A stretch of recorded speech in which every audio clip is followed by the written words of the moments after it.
அந்த சம்மந்தப்பட்டு நம்ம பேசி இருக்கோம். நம்மளுடைய மாநில நிர்வாகிகள் எல்லாமே யாராவது பேசிருக்காங்க கேட்டேன். எங்களுடைய நேரத்தை எல்லாத்துக்குமே சுவாமிஜிக்கே கொடுக்குறோம், அவரே அதை பற்றி பேசலாம் அப்படின்னு சொல்லிட்டாங்க. அதனால் நம்மளுடைய அனைவருடைய எதிர்பார்ப்பை மூலம் குருஜி அவர்கள் சிறப்புரையாற்றுமாறு விழா பத்திரிகை சங்கத்தினுடைய விழாவாக, பத்திரிகை சங்கத்தினுடைய தலைவர் நடத்துகிற விழாவாக. அப்போது நம்ம இந்த மதத்தை பற்றி முதல்ல பேசுகிறத விட பத்திரிகை பற்றி தான் பேசணும். அதனால் அடிப்படை பேசுவோம். அப்போது பத்திரிகை இன்றைக்கி எப்படி உருவாகுது அப்படின்னா, அரிச்சவடினா ஓலைச்சுவடியிலேருந்து வந்தது. அன்னைக்கு ஓலையில் இருந்தது எழுத்துக்கெல்லாம் புறாக்கள் கிட்ட தூது அனுப்பி பத்திரிகைகள் கொடுப்பாங்க. அப்புறமா அது புக்கு வடிவமாச்சு. சின்னதாக இருக்கும்போது ஓலையாக இருந்தது, கொஞ்சம் பெருசாகும் போது அது புக் ஆச்சு, ரொம்ப பெருசாகும் போது பத்திரிகை ஆச்சு. இப்போ இந்த பத்திரிகையினுடைய வலிமை மீடியாவுக்கு கிடையாது, ரேடியோவுக்கு கிடையாது. பத்திரிகை வலிமை பேனாவில் இருக்குதுன்னு சொல்கிறாங்க, அது என்னன்னு எனக்கு தெரியல.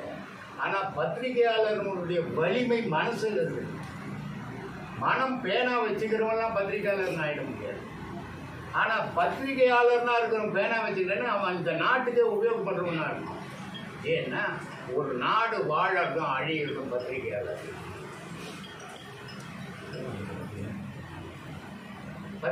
இருக்கும். அப்படிப்பட்ட பத்திரிகை இந்த நாட்டில் முட்டாளெல்லாம் கூட அறிவாளி ஆக்கிடும். ஏன் நானே ஒரு முட்டாளாக தான் இருந்தேன். ஏன்னா 1ஆம் கிளாஸ் கூட எனக்கு படிக்க தெரியாது. ஆனால் இன்னைக்கு இருந்தாலும் இந்த சித்தர் புக்குகள், இந்த பாடல்கள் இதெல்லாம் படிக்கிறதுக்கு காரணம் என்னன்னா, நான் பத்திரிகையில் கூட்டி படித்து தான் இந்த படிப்பே எனக்கு வந்தது. ஆனால் ஸ்கூலுக்கு போய் படித்து வந்ததில்லை, பத்திரிகையால் தான் வந்தது. எவ்வளவோ மூடனெல்லாம் கூட அறிவாளி ஆக்கிட்டோம் அந்த பத்திரிகை. அப்போ அந்த பத்திரிகைக்கு இருக்கிற வலிமை உலகத்தில் வேற எதுவுமே கிடையாது. அப்படிப்பட்ட பத்திரிகை சங்க, தமிழ்நாடுடைய பத்திரிகை சங்கத்தினுடைய தலைவராக இருக்கிற சுபாஷ் ஒரு வருஷத்துக்கு முன்னே என்னை பேட்டி எடுத்தார். அந்த பேட்டி எடுக்கும்போது நான் ரொம்ப கூர்மையானவர் அப்படின்னு. ஏன்னா அந்த பேட்டியில் அவர் கேட்ட கேள்விகள் அது மாதிரி அருமையான கேள்விகளை கேட்டார். ஒவ்வொரு மனிதனும் தெரிஞ்சுக்க வேண்டிய கேள்விகளை கேட்டார். அப்போ அவருடைய புத்தி கூர்மை இருந்தால் தான் அந்த கேள்விகளை எழுப்ப முடியும். அந்த மாதிரியான பேட்டி கட்டோர் இன்னைக்கு என்னை அழைப்பு வைக்கிறாருனாக்கா, இது நான் காத்தாலேயே சொன்னேன், இது அவர் வேலையாக தான் இருக்கணும் அப்படின்னு. அதே நேரத்தில் இங்கே வந்திருக்கிற அத்தனை பேரும் பத்திரிகையாளர்களும் தலைவர்களுக்கும் என்னுடைய சார்பிலையும் பிரம்மசூத்திர சார்பிலையும் நன்றியை தெரிவிச்சுக்கிறேன். கடவுளை பற்றி பேசுகிறீங்க. கடவுள் 2 விதத்தில் வழிபாடு நடத்துகிறோம். ஒன்று பக்தி மார்க்கத்தில் வழிபாடு நடத்துகிறோம். அது கல்லோ உருவமோ இல்லை எதுவுமே இல்லாமல் வெறும் சோறு. முஸ்லீமாக இருந்தால் எதுவும் இல்லாத வெறும் சோறு. இந்துக்கள் இருந்தால் ஏதாவது ஒரு சிலை, கிறிஸ்தவன் இருந்தால் இயேசு சிலை வச்சுக்கினா அவங்களுக்கு ஏற்ற மாதிரி வழிபாடு. இந்த வழிபாட்டால் எந்த மதத்தை சார்ந்தவனாலும் இறைவனை அடைய முடியாது. ஏன்னா இறைவனை அடையணும்னா உடலை நம்பி வாழறதுனால இறைவனை அடைய முடியாது. உயிரை நம்பணும், உயிர் மேலே நினைவு உண்டாக்கணும். இதை தான் சிவபாய்க்கு ரொம்ப அழகாக சொன்னார். உருதரித்த நாடியில் ஒடுங்குகின்ற வாய்வினை கருத்தினால் இருத்தியை கபாலமேற்ற வல்லாரே விருத்தரும் பலராவார் மேனியும் சிவந்தடும் அறுத்தரித்த பாதம் அம்மை பாதம் உண்மையான. எப்படிடா தேடின கடவுளை? அதை என்னால் காடு மோடலாம் தேடி செத்து போனோம், எவ்வளோ நீ எண்ண முடியலப்பா என்னால் அப்படின்னா. அப்போ அந்த கடவுள் எங்க இருக்குங்க? உனக்குள்ளவே தாண்டா இருக்குதுன்றார். ஓடி ஓடி உட்கலந்த ஜோதியை நாடி நாடி நாட்களும் கழிந்து போய் வாடி வாடி வாடி போன மாத்திர கோடி கோடி என்ன இருந்த கோடி ஒன்றும் அட செத்தவனு சொல்ல முடியல. எவ்வளோ இதை ரொம்ப அழகா பட்டினத்தார் சொல்றாரு. கடவுளை நான் எங்க போய் தேடுறேன்? பக்கத்துல 8 திக்கும் 16 கோணமும் எங்கும் ஒன்றாய் முட்டி தழும்பி முளைத்துவங்கும் சோதியை மூடரெல்லாம் கட்டி உருட்டி தம் மக்கத்தில் வைத்தார் கருத்தில் வையார். மனசுல வைக்கலடா, அக்களை வச்சு தெரிஞ்சுக்கிறான்டா கடவுளை. ஆனா கடவுள் இல்லாத இடத்துல நீ வாழவே முடியாதான். கடவுளுடைய இயக்கம் இந்த பூமியில எங்க இல்லையோ அங்க மனிதனால வாழ முடியாது. இதுக்கு அப்துல் கலாம் ஒரு சான்று. அப்துல் கலாம் மேலே போனார், அவருக்கு தேவையான ஆக்சிஜன் கிடைக்காதால இருந்தார் அவர்.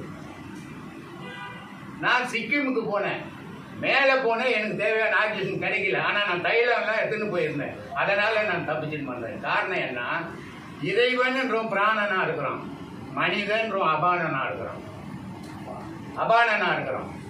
மனிதனுக்குள்ள மூச்சு பிராணனா இருக்குது, கீழே போகிறது அபானனா போயின்னு. இது எல்லாம் புரியாம கடவுளை பற்றி தெரியாது. அப்போ கடவுள் எப்படி பார்க்கும் வந்து எப்போ கடவுளை நான் பார்க்க முடியும்? பட்டினத்தை சொல்றாரு, அட்டாங்க யோகமும் ஆதாரம் மாறும் அவித்த ஐந்தும் விட்டேறி போன விழிதனிலே வேப்பொன்று கண்டு வட்டாகி செம்மதி பாலூர உண்டு எட்டாத பேர் இன்பம் என்ன விழுகுதுன்னு. இந்த ஆதாரம் பண்றது, மந்திரம் பண்றது, யோகம் பண்றது இதெல்லாம் எதுக்கு இல்லைன்னா மனம் அடங்கிறதுக்கு தான்டா, கடவுளை பார்க்கறதுக்கு இல்லை. மனம் எப்போ அடங்குதோ அப்போதான்டா கடவுள் தெரிவாங்க. அப்போ மனுஷனுடைய மனம் எப்படி அடங்கும்? அவன் அன்றாட வாழ்க்கையில் அவசரத்தில் ஓடிக்கினே இருக்கிறானு.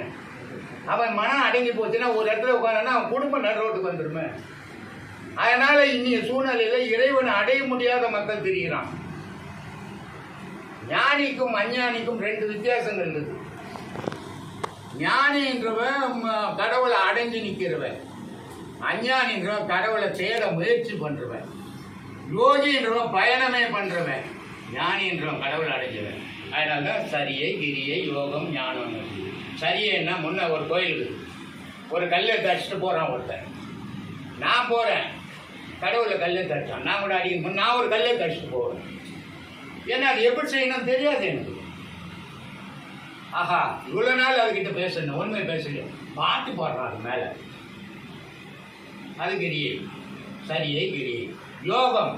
இதெல்லாம் கடவுள் இல்லை. இதெல்லாம் வச்சுக்கிறதுக்கு ஏதோ ஒரு காரணம் இருக்கணும். காரணம் இல்லாத மகான்கள் இது வைக்க மாட்டான். அப்ப என்ன காரணம்? தனக்குள்ளவே தன்னை தேடணும். அவர் கூட சொன்னார், இவர் வந்து தமிழர் வந்து நான் யார், நான் யாருன்றது அவளை விளையாட்டு விஷயமும் வாயில் பேசுகிற விஷயமும் இல்லை. ரோட்டில் போய் நான் யார் நான் யாருன்னா கேட்க முடியும். நான் யாருன்னு யாருக்கிட்ட கேட்கணும், அதுதான் பிரச்சனையே. அது அவ்வளவு சாதாரணமான விஷயம் இல்லை, பெரிய விஷயம். அது உச்ச ஞானம். அது எல்லாத்தையும் இழக்க தயாராக இருக்கணும். அப்படிப்பட்டவனுக்கு தான் அந்த ஞானம் வரும். அப்போ அப்படிப்பட்ட ஞானத்தை அடையணும்னா எப்படிப்பா இருக்கணும்? கூட்டமாக போடக்கூடாதா கோயில், உண்மையாக இருக்கக்கூடாதா கோயிலில், அதெல்லாம் மன சந்தோஷத்துக்கு பண்ணுறது, கடவுளுக்கு பண்ணுறது. கடவுளுக்கு பண்ணால் நீ தனித்து உட்காரு, உன் மூச்சு அடைவு. அதனால சொன்னான் அழுதனி சித்தர், முத்து முகமடியோ முற்றந்தி வீதியிலே 10ஆம் இதழ்வரைப்பை பஞ்சனையும் மேலே அட்டை அடக்கு நிலை யாரும் இல்லா வேலையில் குத்து விளக்கேற்று என் கண்ணம்மா கோலமிட்டு பாருங்க. அப்படி பார்க்க நம்ம மூச்சு அடங்கிட்டு கோவில்களில் போனீங்கன்னா அப்படியே கண்ணம் பண்ணி உட்காந்து மொழி உட்காந்து கொண்டாட்டி சோறாக்கி சத்தக்கி பொண்ணு காலேஜுக்கு போட்டு பையன் கருது போனாங்க. இது தியானம். தியானம் இறைவனுக்கு தன்னை தானம் கொடுக்கறது தான் இறைவன் தியானம். அப்போ தன்னை இறைவனுக்கு தானம் கொடுக்கும்போது நீ இருக்க மாட்டேன். அப்போ நீ இல்லாதது தியானம். அங்கே என்ன நடந்தது தெரியாது, கொலை நடந்தா குத்து நடந்தா எதுவுமே தெரியாது. அதுதான் உண்மையான தியானம். அந்த தியானத்தை தனி மனிதன் செய்ய முடியும், ஒரு குரு இல்லாமல் செய்ய முடியும். குருகிட்ட போய் அது முறையோட கற்றுக்கணும், முறையோட செய்யணும். திருமூலர் சொல்றார், இந்த மனிதன் ஏன் இப்படி பாடுபட்டிருக்கிறான், இவனுக்கு முக்தி மோட்சம்ன்ற வழியே இல்லையா இருக்கு, ஆனால் போக மாட்டானே. சரி, எப்படிதான் சாமி போகிறது? இருட்டறை மூளையில் இருந்த கண்ணி குருட்டு கிழவன் கூடல் குறித்து குருட்டினை நிறுத்தி மறுட்டியவளை மனம் புரிந்தாலே. இதில் என்ன புரிஞ்சுது? திருமூலர் பாடி வச்சு பண்ணார், அவருக்கு புரிஞ்சுது. மக்களுக்கு என்ன புரிஞ்சுது? மற்றவனுக்கு புரியணும் இல்லை. நீ புரியாத எதனா எழுதி போட்டு போயிட்டு 3000 பாட்டை யார் எழுத்துன்னு தெரியுது சொல்லு. அவர் சொல்றாரு, அந்த குண்டலி பாலாம்பிகா பலாயிரம் பேர், ஆனா அவ எந்த பேரையும் வச்சில்ல, மனுஷன் வச்சான். எந்த தெய்வமும் நான் தெய்வம் எனக்கு இந்த பேருன்னு சொன்னதே கிடையாது. முஸ்லீம்ல அல்லா வந்து எனக்கு அல்லான்னு சொல்லல, இந்துல சிவம் வந்து எனக்கு சிவம் சொல்லல. எந்த மதத்திலும் கடவுள் இறங்கி வராதுடா. அதனால தான் நான் சொல்லியிருந்தேன் ஒரு வீடியோவில் கூட, மற்ற ஜீவராசிக்கும் மனிதனுக்கும் என்ன வேறுபாடு? எல்லா ஜீவராசியும் உலகத்துக்கு அத்தனையும் குனிஞ்சு தான் நடக்கும், மனிதன் மட்டும்தான் நிமிர்ந்து நடக்கும். ஏன்? இறைவனுடைய சாயல் இருக்குதல்ல, மனிதனுக்குள்ள இறைவனே இருக்கிறான். இப்படிப்பட்ட அற்புதமான நமக்கு என்ன சொல்றோம், செத்துக்கிட்டாங்க, ஜீவன் பிரச்சனை, உயிர் பிரச்சனை. இப்படி அவனுடைய எண்ணங்கள் எப்படி வருதோ அதுக்கு ஏற்ற மாதிரி சொல்லிக்கிறான். ஒருத்தர் செத்து போகணும். ஜீவன் என்ன? ஜீவன்னா குழந்தை, சிவமன்னா முதுமை. அப்போ இந்த இளமையா இருக்கிற உயிரை முதுமைப்படும் போது தான் நீ ஞானியா வர, இளமையா இருக்கும்போது அஞ்ஞானியா இருக்க. இவ்வளவுதான் வித்தியாசம். அப்போ இந்த உயிரை முதுமைப்படுத்த பார்க்கணும். ஆனால் யாரும் முதுமைப்படுத்ததில்லை. முதுமைப்படாத இளமையாவே இருந்து சாகுது, இளமையாவே திருப்பி உடல் எடுக்குது, திருப்பி சாகுது. அப்போ இந்த உயிர் எப்போ முதுமையாகி போதோ அது இனி பிறப்பு இருக்காது. அதுதான் அவர் சொன்னது. கடந்த பால் முளை புகா, கடைந்த வெண்ணெய் மோர் புகா, உடைந்த சங்கின் ஓசை உட்புகா, உதிர்ந்த காய்கனி மரம் புகா, இறந்தவர் பிறப்பதில்லை பிறப்பதில்லை. யார் பிறந்ததில்லை? செத்தவன் எல்லாரும் பிறகாது இருந்தானே பூமியில மச்சனே இருந்திருக்க மாட்டானு, பிறந்துக்கிட்டே இருப்பான். யார் பிறக்க மாட்டான்? தன்னுடைய உயிரை எவன் ஒருத்தன் அழிக்கிறானோ அவன் தான் பிறக்க மாட்டான். அதனால தான் திருமூலர் சொல்றாரு, இதே அழுகடி சொல்றாரு, எட்டா புறவி அடி ஈராறு காலடியோ விட்டாலும் பாரமடி வீதியிலே தான் மறைச்சி கட்டா கயிறெடுத்து காலாலும் சேர்த்திருக்கி அட்டால தேசம் எல்லாம் ஆண்டு இருந்தால் ஆகாதோ. என்னுடைய உயிரை நானே நினைக்கலாம், சேர்த்து தெரு வர தரப்படாது. உன்னுடைய உயிரை நீ நினைச்சு பதப்படுத்தியா ஆகாயத்தில் போய் அந்த இடத்துல இறைவனோட வாழ்வதாக. ஆனால் எத்தனை பேரால கேட்க முடியும், எத்தனை பேரால செய்ய முடியும்? இவ்வளோ பிரச்சனைகள் இருக்குது. தெய்வீகம்ன்றது அவளை விளையாட்டு விஷயம் இல்லை. அதனால தான் சொன்னார், நட்டக்கல்லை சுற்றியே நாலு பொருட்டும் சாத்தியே சுற்றி வந்து முன்முன்கும் மந்திரம் ஏதடா நட்டக்கல்லும் பேசுமோ நாதன் உள்ள இருக்கையில் சுத்த சக்தி கரிசுவையார். இது என்ன சுத்த சக்தி கரிசுவையார்? சாமி பாடினார் இல்லையா?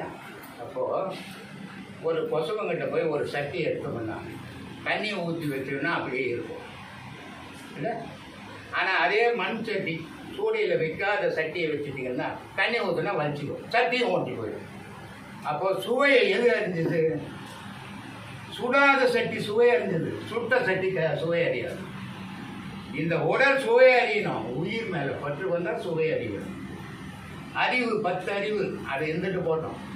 மனிதனுக்கு 2 அறிவு, சிற்றறிவு பேரறிவு. சிற்றறிவுன்றது மனத்தோடது, பேரறிவுன்றது ஆன்மாவோடது. சித்தம் புத்தி அகங்காரம் மனம், இந்த 4ம் சேர்ந்தது தான் நம்ம அண்டகரணம்னு சொல்றோம். இந்த அண்டகரணம் தான் உலக செயலுக்கு காரணமானிக்கு. இந்த சிற்றறிவினுடைய செயல்பாடு தான் நன்மையும் செய்யும் தீமையும் செய்யும். ஒரு மனிதன் ஒரு இடத்துல நன்மையை செய்வான், இன்னொரு இடத்துல தீமையை செய்வான். ஆனால் பேரறிவு, ஞானியினுடைய அறிவு, ஆன்மாவோட இருக்கிற பேரறிவு வந்து அந்த தீமைக்கு வாய்ப்பு கிடையாது. அதுதான் பேரறிவு. இந்த சிற்றறிவை எடுத்துட்டு போய் பேரறிவில் இணைக்கணும். இணைக்கிறது தான் ஞானம். இதுக்கு மதமோ ஜாதியோ குலமோ கிடையாது. 1600 வருஷத்துக்கு முன்ன வந்த முஸ்லீம் இருக்கிறான், 2022 வருஷத்துக்கு முன்ன வந்த கிறிஸ்துவம் இருக்கிறான் இல்லையா? அப்போது 5400 வருஷத்துக்கு முன்னே வந்த இந்து இருக்கிறான். இதுக்கு முன்னே யார் இருந்தான்? மனுஷன் தானே. மதமாக இருந்தது, மனுஷன் இருந்தான். மனுஷன்னு பார்க்கும்போது வேற்றுமை இல்லை, மதம்னு பார்க்கும்போது வேற்றுமை வந்துச்சு. மதத்தை மறந்தோ மனுஷனை நினைங்கோ, அதுதான் எல்லாருக்கும் நல்லது. மதம் பண்றது எந்த கடவுளும் வந்து யாருக்கும் நீ இந்த மதம் நீ இந்த மதம் பிரித்து கொடுக்குற, அதெல்லாம் பிரித்து கொடுக்கணும். மனுஷனோட கடவுள் ஜாஸ்தி ஓடும் கோடிக்கணக்கில் இல்லையா? இதெல்லாம் நம்ம சிந்திக்கணும், சிந்தித்தால் தான் தெரியும். சொல்றான், கொல்லான் உழைப்போல் கொதிக்குதடி என்பது நில்லென்று சொன்னால் நிலைநிறுத்த கூடுதில்லை, நில்லென்று சொன்னால் நிலைநிறுத்த கூடுவினால் கொல்லென்று வந்த எமன் குடி போவான் என்றான் அழுகை. என் வயிற்றுல நெருப்பை கொத்தின்னுக்கிறேன், ஆனால் அது நிற்க மாட்டேங்குதுப்பா. நிற்காதால எமன் என்னை தேடி வரான், ஆனால் இது எரிஞ்சிக்கிட்டே இருந்தால் போயிடுவோம். அப்போ மனிதனுடைய உடல் என்ன முப்பொருளாக இருக்குது. என்னவா இருக்குது? மூலாதாரம், மணிப்பூரகம், ஆகாயம், அகாரம், உகாரம், மகாரம், முப்பொருளாக இருக்குது. 3 இடத்துல 3 விதமான பொருட்கள் நம்மளை ஏற்று. இங்கே கடவுளுக்கு வேலை கிடையாது, எந்த ஜாதி மத கடவுளுக்கும் வேலை கிடையாதுங்க. இடுப்புல நெருப்பு ஒன்று எரிஞ்சிங்குது, அதுக்கு பேர் மூலாதார தீ, சுவாசம் அதில் தான் வருது. பாம்பு குண்டலி அப்படின்னா அதை ஏன் சொன்னான், நீ மூச்சு நீ பாருங்க, பாம்பு புஷ்ஷுன்னா எப்படி இருக்கும், அதே சேம் வித்தியாசமே இருக்காது. அப்போ அதுக்கு பேர் குண்டலின்னா பாம்புடா அது. இப்படி இந்து மதத்தில் போனீங்கன்னா ஒரு அரச மரம் இருக்கும், அங்கே ஒரு பிள்ளையார் வச்சுருப்பார், நடுவில் 2 பக்கம் 2 பாம்பு பின்னிக்கு வரும், 2 நேரம் பார்க்கும்போது உள்ள லிங்கம் இருக்கும். இதனுடைய தன்மை என்ன, மருத்துவடைய சிம்பிள் யோகமுத்து. இதனுடைய தன்மை என்ன அப்படின்னு பார்த்தீங்கன்னா, இந்த முதுகு தண்டுலேருந்து இடைகளை பிங்களையும் 2 பிரிஞ்சு போகும், முதுகு தண்டை சுற்றி போகும். சுழுமுனைன்றது முதுகு தண்டுக்குள்ளே போகுது. தாமரை தண்டை வச்சுங்கன்னா அதுலேருந்து உள்ளேருந்து ஒரு நூல் ஒன்று வரும். அந்த மாதிரி இந்த அக்னி கலைன்றது மூலாதாரத்திலிருந்து போகுது. அது உச்சிக்கு வந்து பொறுமையத்துக்கு வரும்போது தான் ஞானம் ஏறும். அது என்ன போச்சு, கொழுப்பு ஏறி அடங்கி போச்சு அந்த சந்து. அதனால இந்த இடைகளை பிங்களையே இயங்குது, மூச்சு விட்டுன்னு வாழ்ந்துடும். இந்த மூச்சால என்ன ஆகுதுன்னா ஆசை உண்டாகுது.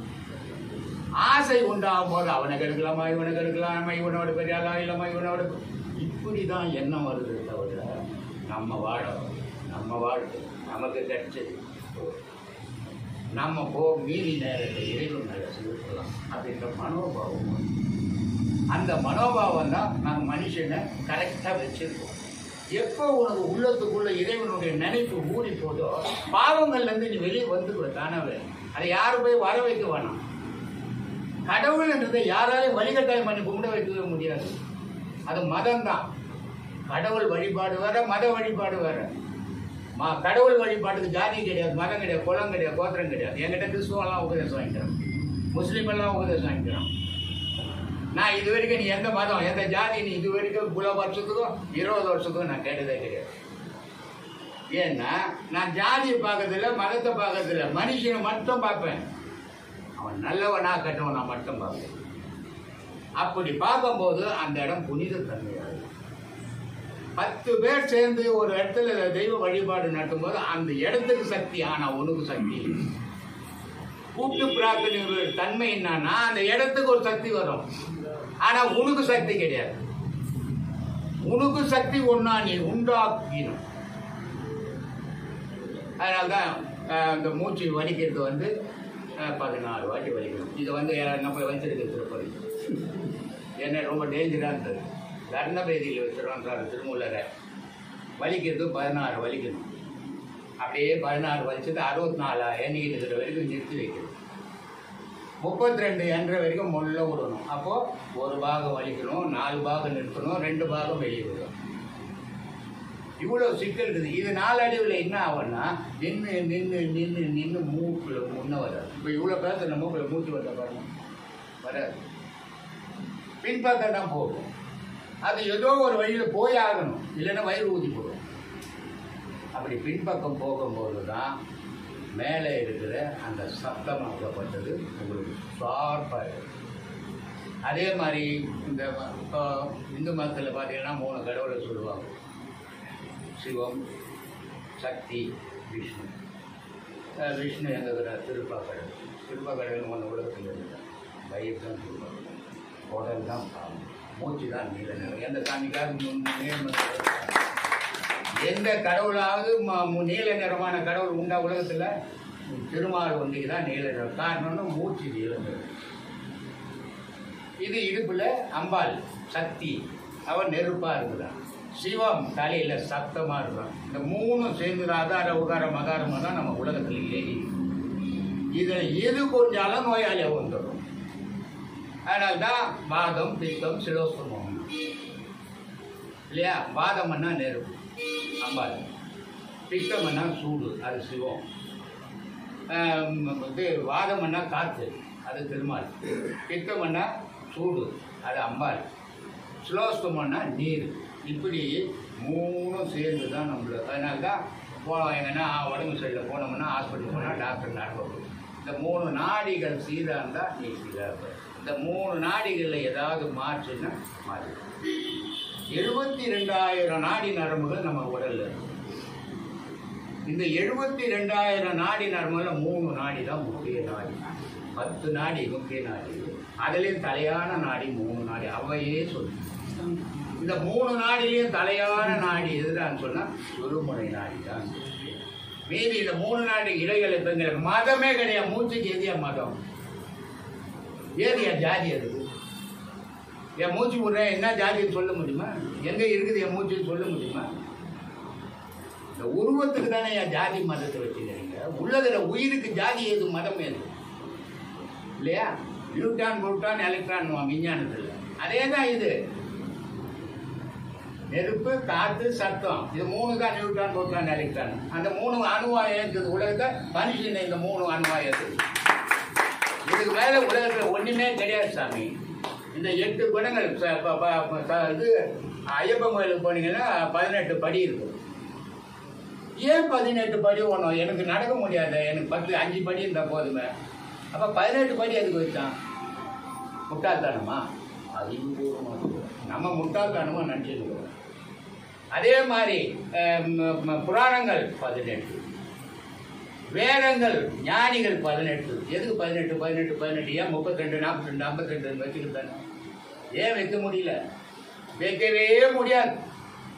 உலகத்தில் இந்திய நாட்டில் இல்லை, தமிழ்நாட்டில் இல்லை, உலகத்தில் இருக்கிற அத்தனை மனிதனுக்கும் அந்த 18க்குள்ள தான் வாழும். என்னன்னா அந்த 18?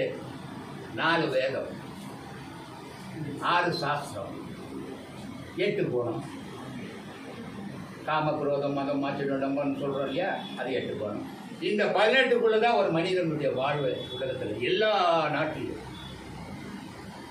இதை தாண்டி எவனும் இது வரைக்கும் வாழ்ந்ததில்லை. ஆனால் இந்த நான் இப்போ 4 வேதம் சொன்னேன். 4 வேதம்னா எது வேதம்? பைபிள் வேதமா? மனிதன் தானே எழுதணும். அது எப்படி வேதமாகும்? புக்குன்னு சொல்லிட்டு குரான் வேதமா? அது எப்படி வேதமாகும்? மனிதன் தானே எழுதணும். இல்லை இது வேதமா? அது பகவத்கீதை மனுஷன் தானே எழுதணும். வேதம் அது இல்லை. குரான் எடுத்துக்கினா முஸ்லீமுக்கு தான் உதவும், அது மற்ற மதத்துக்காரனுக்கு உதவுமா? பைபிள் எடுத்துக்கினா கிறிஸ்டினுக்கு தான் உதவும் இல்லையா? இது எடுத்தீங்கன்னா இந்துக்களுக்கு தான் உதவும். வேற மற்ற ஒரு மதத்துக்காரனுக்கு ஒரு மதக்காரனுக்கு உதவுமா? அதான் இந்துக்கு தான் உதவும். மற்றவங்க கிறிஸ்துவ எடுத்து படிப்பாங்க, முஸ்லீம் எடுத்து படிப்பாங்க. ஆனால் இறைவன் படைத்த மதம் உலகத்தில் இருக்கிற உயிரினங்கள் எல்லாம் வாழக்கூடியது. அதுதான் பூமி, சந்திரன், சூரியன், வெள்ளி தான் 4 வேதம். என்னங்க 4 வேதம் சொல்றீங்க? 9 கிரகம் இருக்குது. இங்கேருந்து பார்த்தீங்கன்னா 4 தான் தெரியும். 9 இருந்தால் கூட 9 தெரியாது. இங்கேருந்து பார்த்தீங்கன்னா பூமி தெரியும், சந்திரன் தெரியும், சூரியன் தெரியும், வெள்ளி தான் தெரியும். வேற எந்த கிரகமும் தெரியாது. அந்த 4 வேதத்துக்குள்ள ஜாதி மதம் இனம் உயிர் மனுஷன் நினைச்ச எல்லா உயிரினும் அதுக்குள்ளதான் வாழும். அதை கடந்து எதுவுமே வாழ முடியாது. ஆனா இந்த எல்லா வேதத்திலும் இறைவன் இருக்கணும். இறைவனுக்கு ஜாதி யார் வச்சு, பேர் யார் வச்சு, கோவில் யார் கட்டி? இறைவன் எங்கன்னா அல்லாஹ் வந்து மசூதி கட்டினாரா? கடவுள் வந்து எங்கன்னா சர்ச்சு கட்டினாரா? இல்லை இந்து மதத்தில் கடவுள் எங்கன்னா எந்தன்னு ஒரு ஊடு ஒன்று கட்டிக்கணும். மனிதன் கட்டினா. ஏன் மனிதன் கட்டினா? மனிதனுக்குள்ள கடவுள் இருக்கிறாங்க. அதனால கடவுளே கடவுள் கட்டிக்கிது.